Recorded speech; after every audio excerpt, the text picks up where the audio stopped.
Today's program benefits 26 million Americans every month. More than half are children.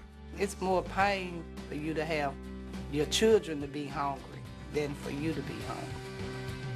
The program is extremely efficient and has the highest level of accuracy in its history. 98% of those who participate today are indeed eligible. Benefit transactions are simpler. Paper coupons have been replaced by debit-like EBT cards.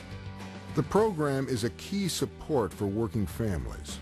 It serves nearly twice the number of low-wage working Americans than those who rely on welfare. One of the myths in the food stamp program is that it serves only those who won't work or can't work for some reason. But the opposite is true. We have more and more working families, especially families with children. Improving nutrition is a top priority.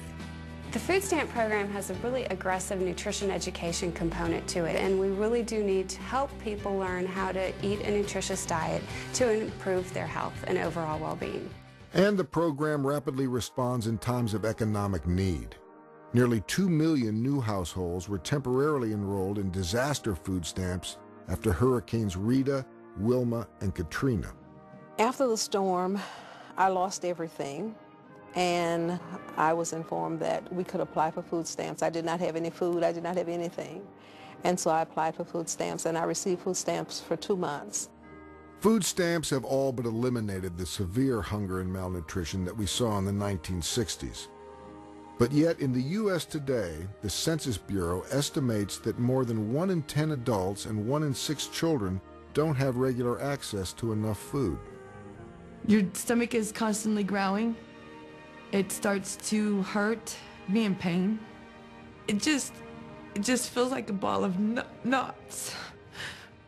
Dr. Deborah Frank founded the GROW Clinic in Boston for malnourished children.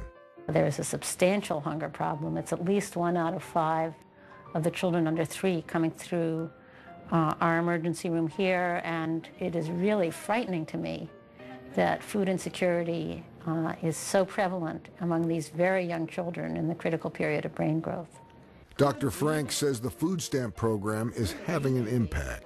But I've seen when the family's gotten some food stamps that, suddenly the child comes back in a month and you say, wow, that's great weight gain, what happened? 40% of those eligible for food stamps miss out on benefits. Many don't know they're eligible. Others find the process too difficult. Even for those on food stamps, benefits can run out before the end of the month, creating tough choices about whether to buy food or pay other bills. I have to decide on what if I want to pay the light bill or what if I want to put some food in the house. It was a hard decision. Charities and churches provide some help, but can't fill the growing need. We can't do it all. We're stretched. Our congregation members are stretched. Barb Packer is head of Lutheran Food Pantry Services in Central Ohio. This pantry alone serves 6,000 people a month on average, a 25% increase over last year, and it's a struggle. We're at the point where a lot of the small community churches, as good-hearted as these people are, they can't continue to give at the rate that they're giving to take care of the problem. At this elementary school, there's no shortage of kids who come to school hungry. Children come to school with stomach aches because they're hungry. Children don't perform well in school because they're hungry. They want to come to school because they're hungry and they know they're going to get a meal.